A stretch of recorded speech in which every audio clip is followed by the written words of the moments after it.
Comme chaque année, donc cet exercice un peu obligatoire nous montre donc un certain nombre d'actions qui sont, ma foi, fort sympathiques.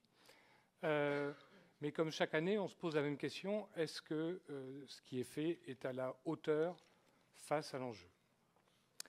Est-ce que la politique menée par la ville d'Angers conduit à des changements majeurs au niveau des politiques publiques ou même des comportements individuels?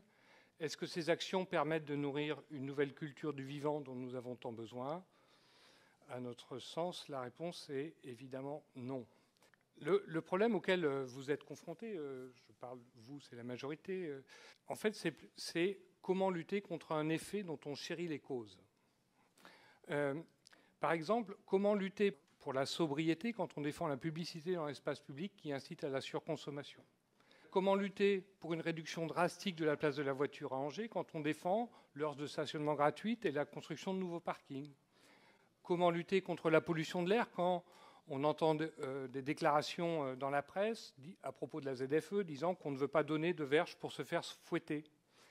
Comment lutter contre la précarité énergétique quand on entend un ancien Premier ministre, qui est patron du parti Horizon maintenant, dont un certain nombre de gens sont membres ici, dire l'interdiction de louer des passoires thermiques est une folie? Ben non, ce qui est une folie, c'est de louer des passoires thermiques, surtout aux plus pauvres de nos concitoyens. C'est mauvais pour leur santé, pour leur portefeuille, et c'est mauvais pour la planète. Bien sûr, il faut accompagner cette mesure pour éviter de réduire le nombre de logements mis à disposition, mais qu'est-ce qui a été fait à Angers à ce sujet sur le parc privé? Nous avions fait une proposition pour tous les propriétaires qui ne peuvent ou ne veulent pas faire les réhabilitations thermiques. C'était l'idée d'un bail à réhabilitation qui consiste à faire rénover les logements par la ville ou par un acteur lié à la ville et à donner la gestion du bien à un bailleur le temps de rembourser les travaux. Voilà, donc en fait, ce qui est compliqué dans ce genre d'exercice, c'est qu'il y a une espèce de contradiction de fond entre l'écologie et une vision, alors on va dire, pour dire simple, néolibérale, au minimum, disons, laisser-fairisme de la majorité municipale.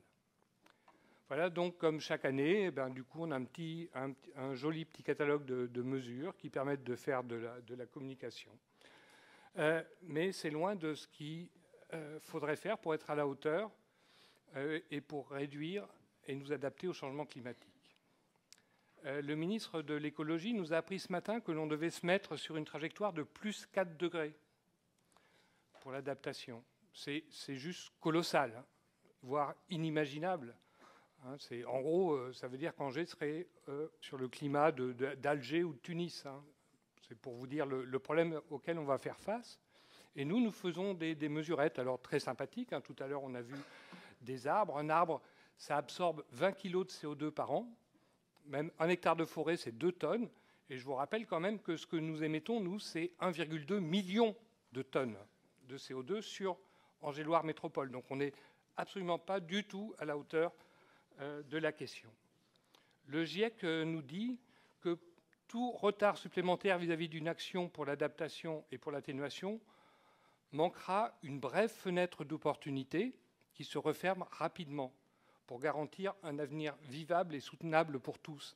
Ça, c'était ce que disait le GIEC il y a presque 1 an déjà. Il parlait d'une fenêtre de 3 ans.